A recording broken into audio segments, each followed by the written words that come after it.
अगर आपने विकास किया होता तो 5 साल बाद वही पार्टी आपको टिकट देती और आप भिंड विधायक फिर से बनते। इस बार तो भिंड ने आपको एक सहकारिता मंत्री, जिसकी सरकार गिराने में भी महत्वपूर्ण भूमिका थी, सरकार बनाने में भी महत्वपूर्ण ऐसा मंत्री दिया, लेकिन भिंड को इन लोगों ने कुछ नहीं दिया। तो सिक्का उछला हुआ है यहाँ पे।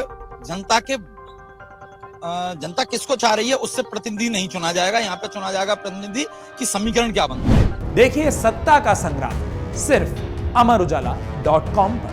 जो यहाँ के एक से एक बड़े नेता गृह मंत्री सत्यदेव कटारे जी रहे, एक से बड़े नेता गोविंद सिंह जी 7 बार के विधायक हैं, लगातार दोबारा चुनाव लड़ रहे हैं। एक बहुत बड़ा मुंह पे तमाचा, लार के अंदर कोई व्यवस्था नहीं है, भिंड के अंदर कोई व्यवस्था नहीं। ऐसी क्या व्यवस्था होती है कि पांचों विधानसभाओं के अंदर पांचों विधानसभाओं के नेताओं को एक दूसरे की पार्टियों में इधर उधर घुसना पड़ता है। भिंड शहर की स्थिति देख लो, संजीव सिंह है, राकेश चौधरी है, नरेंद्र सिंह जी है, सब एक दूसरे की पार्टी इधर इधर कोई ना कोई बागी होके इधर उधर पार्टी में घूमता। अगर आपने विकास किया ही होता, अगर आपने विकास किया होता तो 5 साल बाद वही पार्टी आपको टिकट देती और आप भिंड विधायक फिर से बनते। अगर आपने विकास किया होता। और यही 5 साल की, पिछले 5 साल की स्थिति भी यही है कि आपने सिर्फ और सिर्फ नाम दिखाया, आपने नाम नगर निगम दिखाया, आपने मेडिकल कॉलेज दिखाया, आपने सारी, कोई भी व्यवस्थित चीज नहीं है। सारी जो व्यवस्थाएं करेंगे अव्यवस्थित तरीके से की गई है, कोई प्रॉपर तरीके से कोई मैनेजमेंट नहीं है।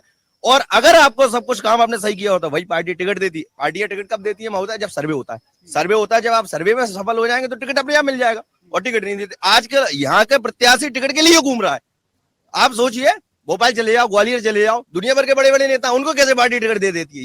यहाँ के नेताओं को क्यों टिकट नहीं मिलता? इसीलिए तो नहीं मिलता क्योंकि विकास कर ही नहीं पाते। विकास करोगे तो पार्टी टिकट देगी।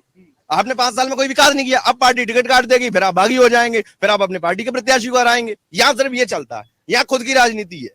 लोग क्षेत्रीयवाद पे, लोग जातिवाद पे, ये सारे फैक्टर काम करते थे और इन्हीं फैक्टरों पे यहाँ चुनाव होते थे और लोग वोट करते थे। लेकिन अब अवेयर हो गए, क्या परिस्थितियां बदली, लोगों ने देखा। और खासकर कोरोना के बाद से ये स्थिति आई कि जो लोग बाहर पलायन करके चले गए थे रोजगार के चक्कर में, वो सब भिंड में लौट के आ गए। तो उन्होंने देखा कि अगर ये सब कुछ भिंड में ही होता या ऐसा कोई औद्योगिक इंफ्रास्ट्रक्चर यहाँ पे तैयार हो रहा होता तो हमें बाहर जाने की जरूरत नहीं पड़ती। तो वो यहाँ डेवलप नहीं कर पाए। भिंड ने प्रदेश को बहुत कुछ दिया। भिंड ने 2-2 बार 3-3 बार नेता प्रतिपक्ष दिए, गृह मंत्री दिए। इस बार तो भिंड ने आपको एक सहकारिता मंत्री, जिसकी सरकार गिराने में भी महत्वपूर्ण भूमिका थी, सरकार बनाने में भी महत्वपूर्ण ऐसा मंत्री दिया, लेकिन भिंड को इन लोगों ने कुछ नहीं दिया। जैसे आप देख रहे हैं, जैसे कोई चीज होती है, किसी चीज का स्तर अपन बढ़ाते हैं, जैसे हॉस्पिटल में बेड की संख्या हो, जब उन चीजों को बढ़ोतरी करते हैं तो समय के अनुसार चूंकि कोई नई व्यवस्था बनाने में एक समय लगता है, तो निश्चित रूप से एक उचित समय जब आ जाएगा तो वो भी व्यवस्थाएं समय के अनुसार पूर्ण कर दी जाएंगी। आपको बड़ी अच्छी हंसी आई। इसलिए हंसी आई कि बात हो रही थी, जिस मुद्दे पे पूछा गया, बोलना भैया बेड बढ़ा देंगे, तो वो तो जितने बेड हैं उस पर लेटने से अगर आराम मिलता है तो फिर और बढ़ा दो।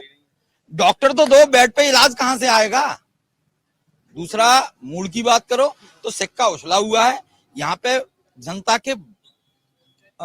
किसको चाह रही है उससे प्रतिनिधि नहीं चुना जाएगा, यहाँ पे चुना जाएगा प्रतिनिधि की समीकरण क्या बनते हैं।